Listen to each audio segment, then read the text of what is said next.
Now let's move on to our next technique. This technique is called rule violator answer elimination, and it's a long name but a very simple technique, and you're really going to like it because it allows you to find the correct answer very quickly, very efficiently, and with almost 100% accuracy, so that if you use this technique correctly, you are not going to get the incorrect answer. The way this technique works is that you take each of the rules in the games. Here we've got 4 rules, and you take each of one of those rules one time and eliminate one of the answer choices. And in this case we just happen to have 4 rules, and we're just going to happen to eliminate each one of those rules, use each one of those rules to eliminate one of the 5 answer choices, leaving us with the correct answer. Sometimes you will find that you'll use one of the rules to eliminate 2 answer choices, but that's unusual. Normally it will be more like the situation what we see here. So when you use this technique, you should expect to find the correct answer in about 30 seconds. Today we're going to do it a lot slower because this is an instructional session, but once you've got practiced at this, you'll just fly right through these questions. So let's go ahead and start.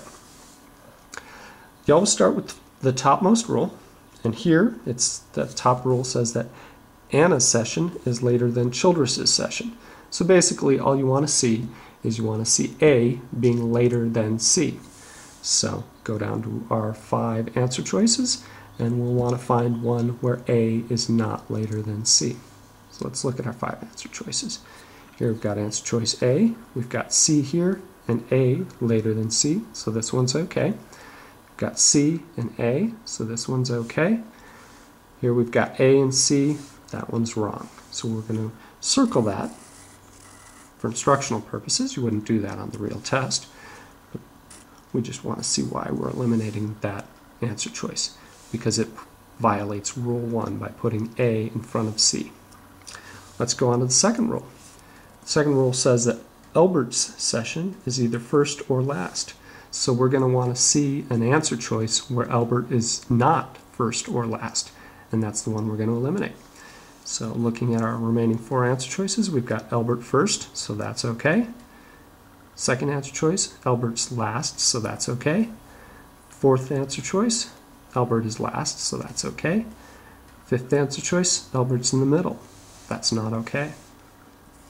We'll go ahead and circle that one and eliminate that answer choice.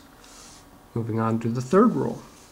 York's session begins immediately after Xavier's session ends. So we want to see an X-Y progression. If we see a Y-X progression, that's the wrong answer choice. So going to our 3 remaining answer choices, we've got Y-X. Oh, that one's wrong. Remember, we want to see an XY progression like we see in the next answer choice, XY. Since this one has a YX progression, it's wrong.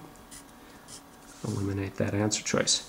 Now we have 1 rule left, and we're going to use it to eliminate 1 answer choice. The final rule says that either C or A must be scheduled for the 3rd session.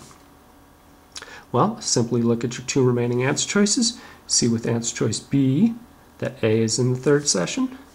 And answer choice D, Doyle is in the 3rd session. That's not permissible. We'll circle that one and eliminate that answer choice. As we can see, we're left with answer choice B as our correct answer choice, and now we can use this correct answer choice to build on in later questions, since we know for certain that this is a correct answer.